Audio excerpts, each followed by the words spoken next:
You can get better at guitar without practicing. Now, I know that is a very bold statement and it's going to rub a lot of people the wrong way, but what I'm really trying to get at here is that it's totally possible to get better at your instrument without it feeling like practice, right? Because I know for a lot of people, practice is that thing that's like a chore. You got to set aside time in your day to do these routine exercises to get better at your instrument, and it's kind of a drag and it's probably killing the fun of it for you.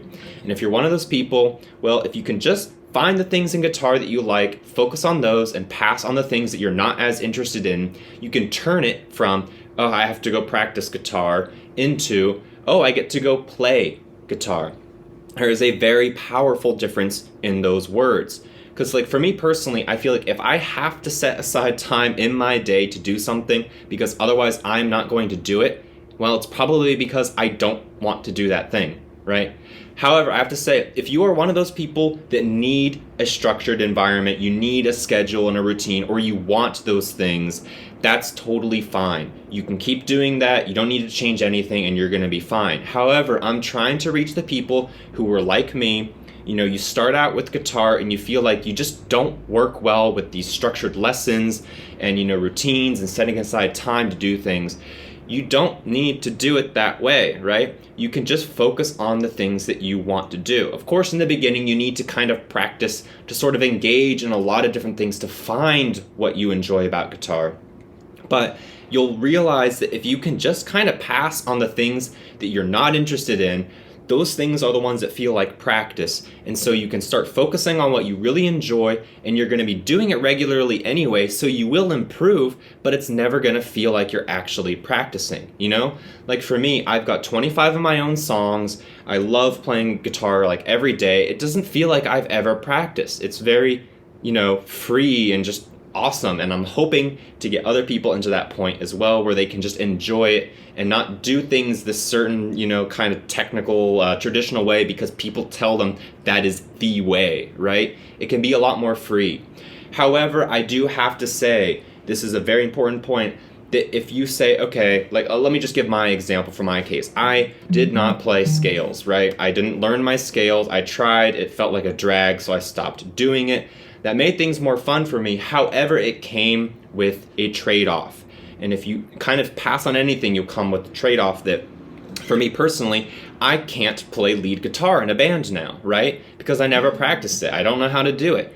And that's totally fine by me, because that's not the kind of guitar play style that I'm interested in. So you have to examine, okay, so this, let's just say it's practicing fingerstyle. Practicing fingerstyle is a thing that you're just really not getting into, and it's feeling like this drag, chore, practice type thing. You have to ask yourself, okay, well, if I don't do that, what am I going to lose, and am I okay with that, right? Another one could be rhythm. Let's just say you just absolutely cannot do the metronome, right? But if at the end of the day, your goal with the guitar is just to come home, relax on your porch, and just noodle around on guitar by yourself, that's totally fine. You don't need to do the metronome stuff, right? You don't need to do the thing that's killing the fun of it for you. But you have to realize the trade-off there is going to be, if you try to play in a band, you may struggle to keep in time with everybody. Or if you try to record your own music, you may find, oh wait, I'm having a lot of trouble double tracking things, or layering instruments becomes difficult. So you have to understand that the trade-offs are going to be there, and you have to ask yourself are you okay with losing out on that if it's going to make everything else much better, you know? And that's something else I kind of wanted to get into, but I'm going to save for another video, is kind of examining the things that we're doing in guitar music in general. Is it really what we want to do, or are we more attracted to the idea of it? And the journey there and the actual reality is not what we're interested in, which kind of makes things difficult. But again, I'm going to say that for another video, so subscribe if you don't want to miss that. And leave a like if you thought this was insightful. I'm hoping it's going to help people to realize what's going to make them more happy with guitar. And leave in the comments below how you feel about practice, or things that have made practice better and more digestible for you, you know? So thanks for tuning in this long if you did. Again, I really hope it's helpful and kind of, I don't want to say show the light, but, you know, kind of make things a little bit easier for people. So, yeah, take care of yourself now. Thanks for tuning in, and till next time, bye-bye. Really getting at is it is possible to get better at guitar without it feeling like practice.